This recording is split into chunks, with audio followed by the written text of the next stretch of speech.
Hello, bachcho, let's read this question. The question says given below are two statements. One is labeled as assertion, other is labeled as reason.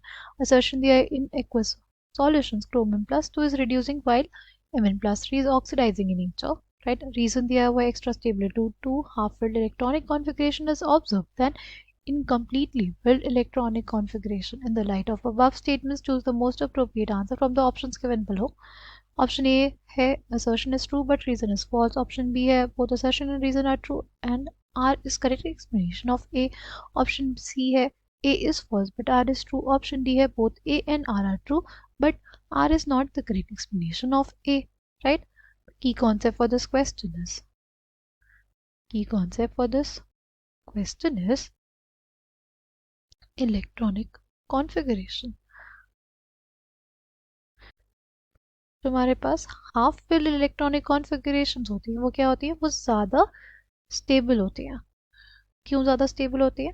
पहले तो symmetrical filling of electrons होता है इसमें, right. और उनके case में exchange energy जो होती है हाई होती है, high exchange energy, right. High exchange energy होती है किसके केस में? हाफ फिल्ड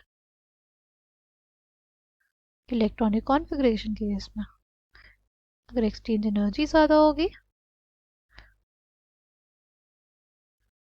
तो जो कॉन्फ़िगरेशन होगी वो स्टेबलाइज्ड होगी. ठीक है. नाउ अगर बात करते हैं क्रोमियम प्लस 2 की, तो ठीक है, अगर इसकी इलेक्ट्रॉनिक कॉन्फ़िगरेशन देखें ऐसे ग्राउंड स्टेट में क्रोमियम की, वो क्या होती है? होती है आर्गन 3d5 4s1. अगर क्रोमियम प्लस 2 की देखेंगे तो क्या हो जाएगा? Organ 3d4. राइट.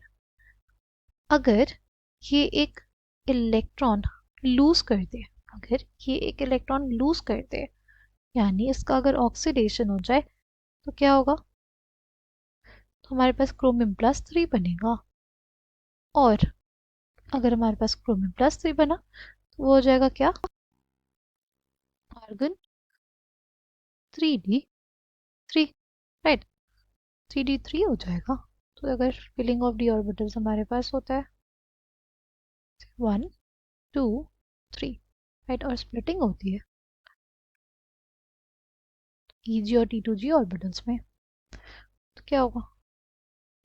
तो हमारे पास ये हाफ फिल्ड इलेक्ट्रॉनिक कॉन्फ़िगरेशन आ जाएगी. अगर हाफ फिल्ड इलेक्ट्रॉनिक कॉन्फ़िगरेशन होगी, सिमेट्रिकल फिलिंग है, राइट, एक्सचेंज एनर्जी ज़्यादा, राइट. तो इस वजह से हमारे पास क्रोमियम प्लस 2 रिड्यूसिंग नेचर का होता है, क्योंकि ये क्या चाहता है कि इसका खुद का ऑक्सीडेशन हो जाए, राइट. इसका खुद का ऑक्सीडेशन होगा, +3 ऑक्सीडेशन स्टेट में जाएगा, राइट.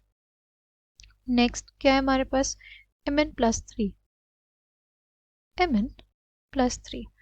अगर Mn+3 की बात करें, उससे पहले हम Mn की इलेक्ट्रॉनिक कॉन्फ़िगरेशन लिखेंगे तो हो जाएगा argon 3d5 4s2. Right. 3 electrons हमने निकाल लिए तो क्या हो जाएगा? Organ 3d4.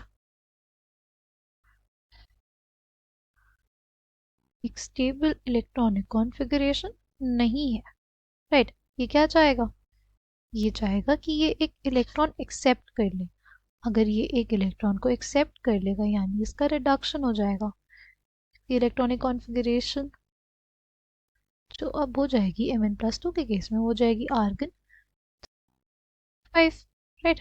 d5 होगा यानी half filled D orbital, half filled D orbital stable electronic configuration, right. तो इस वजह से हमारे पास ये ऑक्सीडाइजिंग नेचर का होगा, यानी ये चाहेगा इसका खुद का रिडक्शन हो जाए और सामने वाले का क्या कराएगी? Oxidation, right. इसका खुद का रिडक्शन होगा तो Mn+2 बनाएगा, राइट. ये चाहेगा इसका खुद का क्या हो जाए? रिडक्शन हो जाए. इसका खुद का रिडक्शन होगा तो सामने वाले का ऑक्सीडेशन कराएगा, इसलिए ऑक्सीडाइजिंग नेचर का हुआ. और क्रोमियम+2 जो होगा वो चाहेगा कि वो इलेक्ट्रॉन लूज करके एक stable half filled electronic configuration बनाए. तो असर्शन करेक्ट है. रीजन जो है कि extra stability to half-filled electronic configuration is observed than incompletely filled electronic configuration. ये स्टेटमेंट भी करेक्ट है. ठीक है. तो दोनों ही स्टेटमेंट करेक्ट है. और reason is the correct explanation of assertion is the option B will be the correct answer for this question. I hope you understood it well. Thank you and all the best.